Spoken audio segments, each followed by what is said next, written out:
Toboso Yana is the creator of Twisted Wonderland. In this interview from the 2020 Magical Archives Game Guide, she explains designing the characters, playing the game for the first time and her views on villains and Disney films. The main issue was whether or not the characters are easily distinguishable when they appear on the screen at the same time.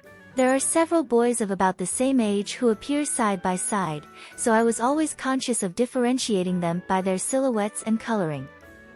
For the chibis, we aimed for a size that would enable us to reproduce detailed outfit designs to some extent and still look cute.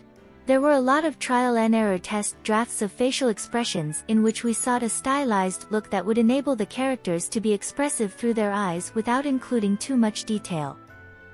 Characters with over-the-top facial expressions like Ace, Colin, and Lilia are easier to draw. Difficult characters are those who are tall and need to look down, such as Leona, Jade, and Malleus. If I am not careful, I will accidentally draw them older than they are, so I spend a lot of time staring at my original drawings. When I met the Mirror of Darkness in the opening scene, I was so moved that I cried. The game is made up of a huge number of parts, and until all of the parts come together, it is not done. I couldn't see the whole picture while I was making the game, and I was at a loss as to where the goal was.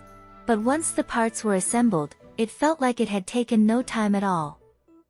When I first test-played the game, only the AR cards had been implemented, but I enjoyed the battles so much that I played through the night and into the next morning, even though I was already sleep-deprived from having just completed a manuscript for my manga.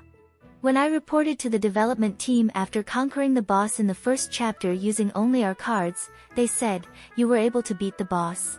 But we haven't actually completed the battle system balances yet." In reality, I lost so many times, and I worked hard on training and team composition. I never thought about SR cards or thaw marks or anything. I completely forgot I was only doing a test run, and just enjoyed the game for itself. That was the moment I got excited, and thought how badly I want other people to be able to play as well. Most villains are selfish and self-confident, but that is why I feel they are living life to its fullest. They are not given a role in the story to preach ethics to the audience. Because of their role as villains, they can act as they wish. There are a lot of things that heroes are simply not allowed to do, because they're the heroes, and the older I get, the more I think, it must be hard on heroes, since it's always expected that they act right. I think that villains are there to teach children that too much greed will lead to your downfall, and to teach adults that life is fun when you are honest with yourself. I love them. I think it was around the spring of 2016 when I was approached by Aniplex. I received a call from my editor on Black Butler, a manga that is currently being published by Square Enix, and he said, "A great project just turned up. I already know what you're going to say. You are definitely in." He knows that I like Disney movies.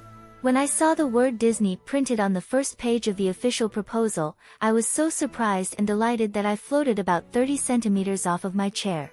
At the same time, it took a lot of courage to bring myself to join the project because I love Disney so much. I knew that it would be quite a challenge, as Twisted Wonderland is a little different from the general consensus of what constitutes a Disney property in Japan. Disney films have always been there for me, ever since I was a child. I remember going to see The Lion King in theaters when I was in elementary school. I often visited Tokyo Disneyland with my friends and family. But actually, it wasn't until I became a mangaka that I really started to watch Disney films. When I was little, I had the vague impression of Disney movies being fun and shiny. But after I started earning a living through drawing, I had the realization that this magic is made possible through the unimaginable effort and honed skills of top creators, and I was instantly hooked. The creative power that I felt in each film, the desire to entertain the viewer, had a great impact on me as an artist. When you grow up, you lose the ability to sincerely believe in magic and miracles. But Disney films are able to make me believe that maybe magic and miracles do exist, even though I am an adult.